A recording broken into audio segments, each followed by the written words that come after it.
बोला बहन, सबसे पहले बताओ बहन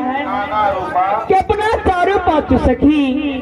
कहाँ के रहने वाली थी बहन? अरे बहन, अपना चारों पांचों सखी में सबसे बढ़कर थी कहा तो ही कह के सुना कहाँ के रहने वाली थी? क्या नहीं बहन? बोलो बहन, अपना चारों पांचों सखी नित्य भवन के रहने वाली है बहन। क्यों नहीं? जब चारों पांचों सखी मृत भवन में जन्म ली,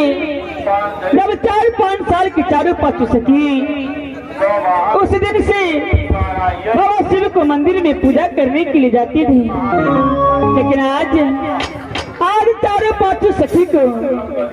रमन चमन में लेट हो चुकी है कि जल्दी चलो शिवा के मंदिर में पूजा करने के लिए। भैया हम तक कुछ न खुराया होगा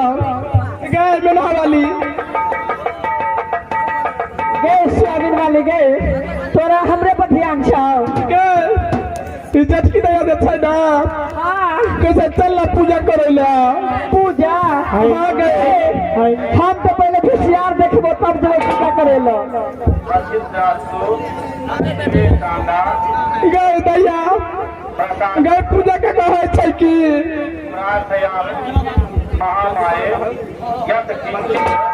हेलो हेलो हेलो हेलो तूने मुझे जो पूजा का की है छै गए दैया अगर हम बीती तोरा से हम पूछबे करतिया हगे हगे पूजा का के सुंदर घर है सुंदर बर मिले छे गए गए घर तो घर ऐसी तोरा दूरापुर का बड़ा गाछ के धुगे जहलली हगे बोल के तारा गाछ भ गेलिए सोहो ने बुझे छी हगे हगे स्वामीनाथ बुझे छी स्वामीनाथ गए अगर स्वामीनाथ के लिए बुझे है अगर खोपा में न चेकात में जाते थे हाँ अरे बहन स्वामीनाथ जानते हो यानी कि पिया जानते हो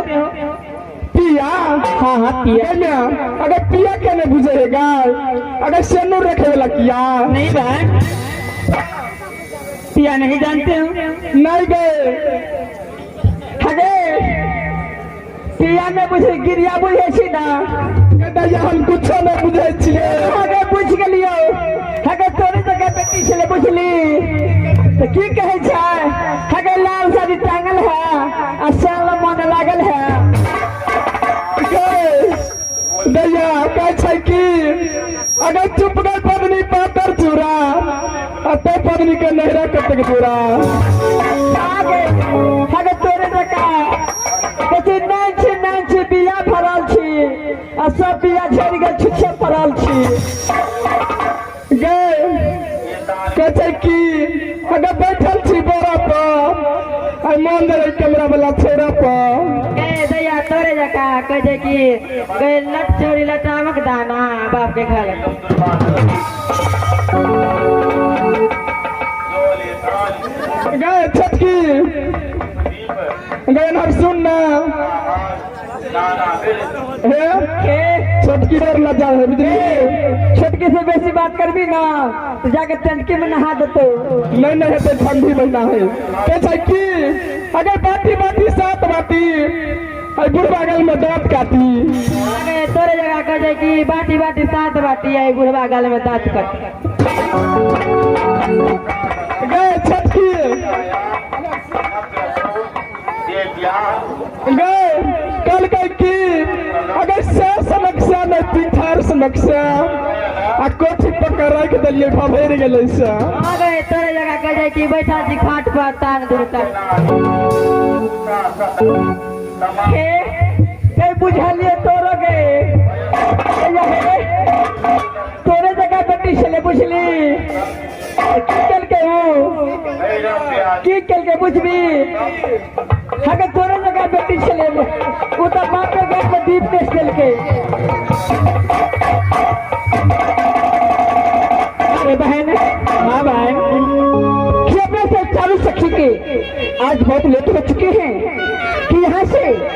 फौरन चलिए शिवा मंदिर में पूजा करने के लिए बहन क्या नहीं बहन अवश्य चलेंगे बहन चल सकते बहन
है